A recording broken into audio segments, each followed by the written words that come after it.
Ça va un peu. Séquence 17, cataracte, avec Bib. Action. Brazzaville, ma ville. Moi, c'est Bib Chanel Bibéné. Je suis danseur, comédien et chorégraphe. Et également écrivain en herbe parce que j'aime bien l'écriture. Le travail qui m'emmène ici.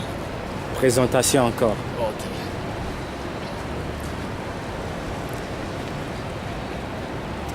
Je suis Bib Chanel Bibéné, danseur, comédien, chorégraphe et écrivain.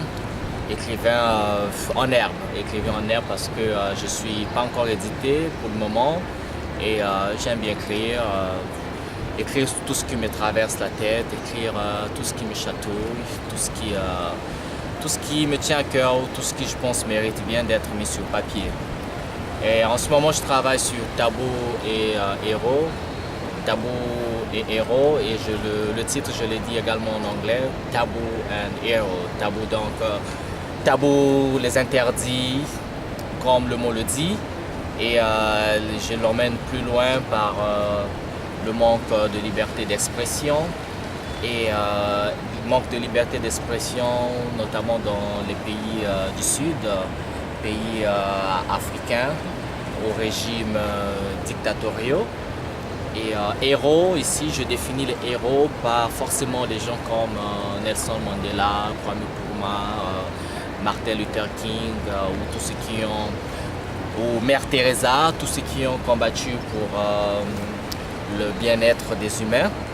Mais héros ici, c'est par les victimes des guerres.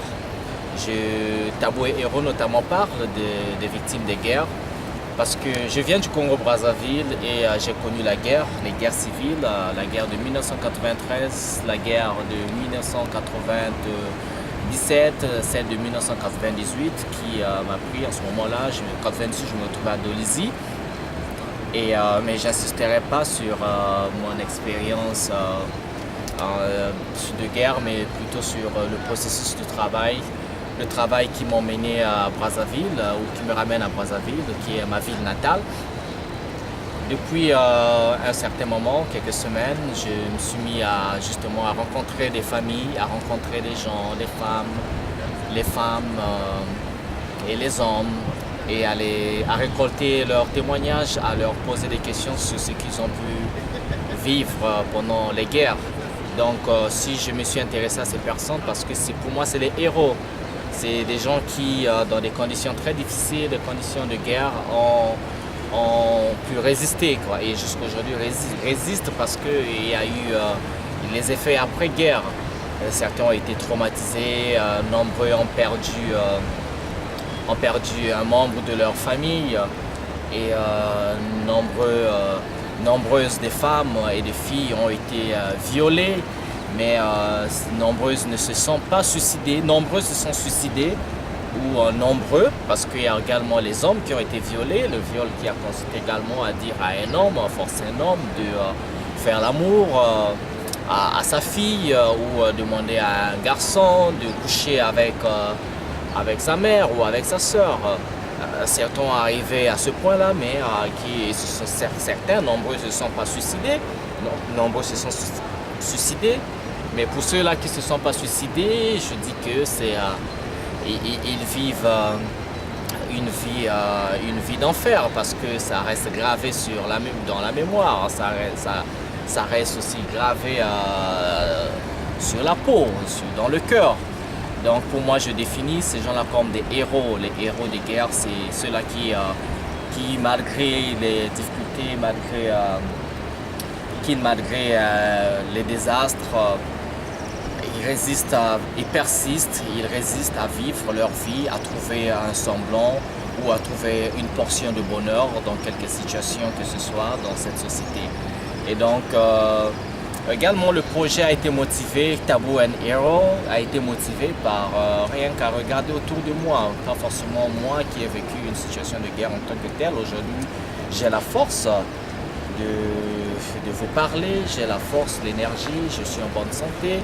Mais il y a des personnes qui aujourd'hui ont perdu les membres, un bras, un pied, ou des pieds, leurs jambes, leurs pieds, ils se retrouvent comme voilà, unijambistes. Mais j'ai rien de ça, donc je me retrouve chanceux, je me retrouve épargné, mais en même temps je me dis qu'il faudrait que je fasse un travail chorégraphique sur ces situations. Situations de guerre, pas seulement dans mon pays Congo-Brazzaville, mais également au Congo-Kinshasa. On voit aujourd'hui ce qui se passe au Kivu avec le viol des femmes, le viol qui est aujourd'hui utilisé comme une arme de guerre pour justement, vous savez, l'exploitation du coltan là-bas, le coltan, ce minerai qui contribue à la fabrication des appareils high-tech, appareils portables, iPhone, iPad, les ordinateurs et tout ce qu'on sait high-tech. Et aujourd'hui, s'il faut aller dans les statistiques, on a vu que plus de 1152 femmes étaient violées chaque jour là-bas en République démocratique du Congo. Et c'est alarmant. Nous sommes victimes en même temps, coupables dans le sens que j'utilise les mêmes appareils portables mais qui occasionnent des morts. Et il faut et à un moment donné, il faut éveiller les consciences. Donc le travail Tabou and Héros, c'est essentiellement sur les victimes de guerre. J'interviewe les gens, je dirais que leur témoignage, qu'est-ce qu'ils ont vécu. Ils ont le courage de partager parce qu'en même temps, ce travail, il faut beaucoup de courage parce que les gens sont parfois obligés de creuser, de ressusciter des mémoires enfouies dans leur cœur, des choses auxquelles ils ne voulaient plus penser, ils voulaient oublier. Donc moi, les interrogeant ou bien les demandant cela, je remets en surface des souvenirs amers. Donc ça demande un peu de cran, un peu de courage, il fallait négocier, il fallait demander son couteau heurté, blesser les personnes. Mais je dois avouer, c'est avec beaucoup de courage que tous ceux qui ont donné leur témoignage, c'est avec beaucoup de courage qu'ils l'ont fait, aussi avec, à un moment donné, avec joie, mais avec rage aussi, parce qu'il y a certaines personnes interrogées qui avaient la rage à un moment donné, c'était l'émotion qui arrivait, ce n'était plus qu'une interview, mais je sentais qu'ils criaient cette rage et enfouie à l'intérieur d'eux de dire mais non, mais ça a été mauvais, mais ça n'a pas été bien. Et voilà. Et donc c'est le travail Tabou et Héros, c'est un travail double, le projet est le double. Donc quand je dis double, parce que la première partie du projet consisterait donc à faire comme un documentaire, un court-métrage comme ça, court-métrage documentaire sur les témoignages également avec les danseurs qui par ces témoignages ou par ces souvenirs de guerre, de victimes, comment est-ce que la danse intègre ça aussi par rapport, on vit le quotidien en tant qu'artiste, en tant que danseur, les jeunes, les danseurs, l'artiste il fait son boulot, il fait la peinture, il fait la danse, il fait la musique, mais avec ses souvenirs enfouis en lui. Et mais je me dis que comment est-ce qu'on peut ressusciter ce souvenir? Peut-être pas ressusciter parce que ça vit en nous, on les vit tous les jours aujourd'hui dans un pays comme le Congo. C'est pas un pays développé, on vit toutes les situations de misère avec les poubelles partout, le manque de travail, le manque de liberté d'expression parce qu'on ne peut pas s'exprimer comme on veut sur certains sujets. Et au risque de se voir soit emprisonné, soit menacé, soit beaucoup de mauvaises choses. Donc c'est une prison aussi ça. Donc le travail chorégraphique va partir sur ça. Ça part sur le travail chorégraphique part sur donc ces expériences de guerre qui vont inspirer la danse. Et ça c'est pour la première partie du travail de projet, donc pour documentaire et documentaire sur les témoignages, documentaire qui inspirera la danse et comment est-ce que la danse et tous ces faits sociaux se mettent ensemble. Et le deuxième volet du projet est purement chorégraphique. chorégraphique, c'est l'exploitation des danses. Donc en partant d'un fait, comment est-ce que on crée la danse. C'est un travail scénique purement avec des danseurs. Ici, j'ai commencé une ébauche avec les danseurs congolais parce que je trouvais qu'il fallait que le projet démarre au Congo, en Afrique, parce que c'est ici la source, c'est ici que les victimes, c'est ici. Il fallait que cette énergie qu'il y a ici, il fallait que ça commence le projet. Je ne pouvais le commencer qu'ici et le projet est dans sa première phase.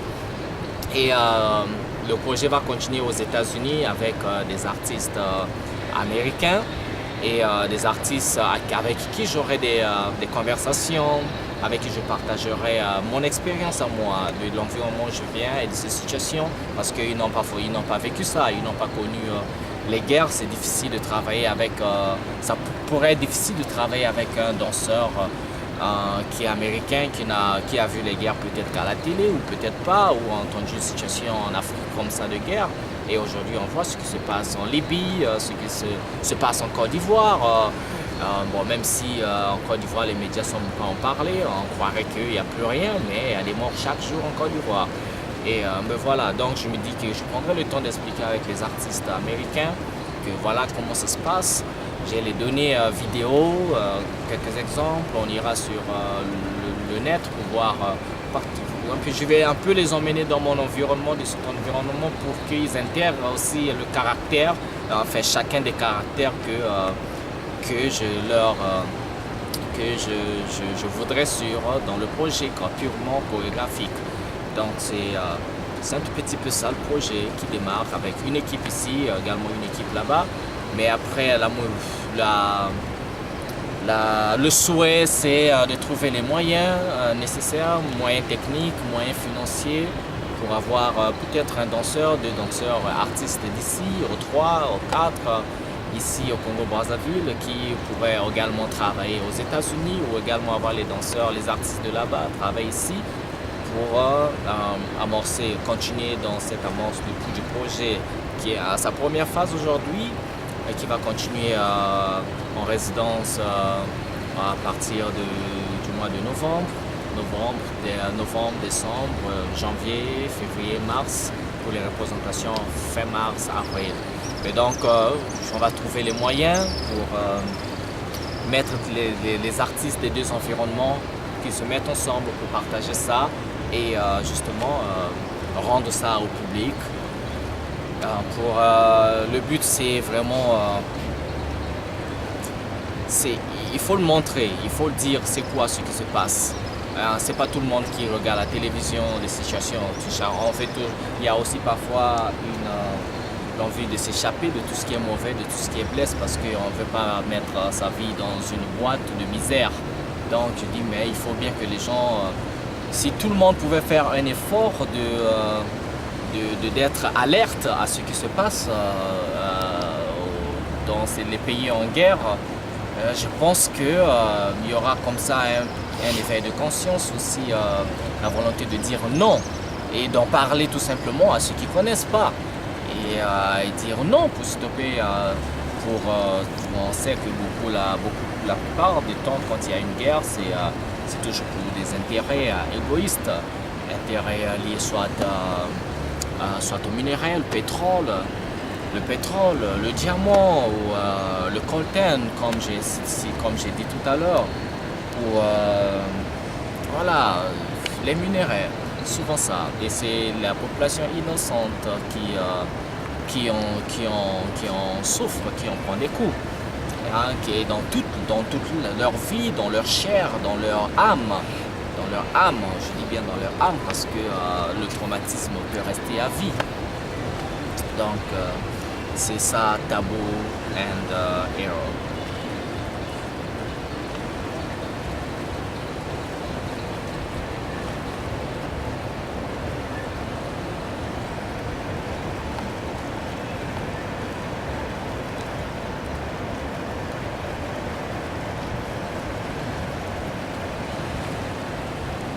Coupé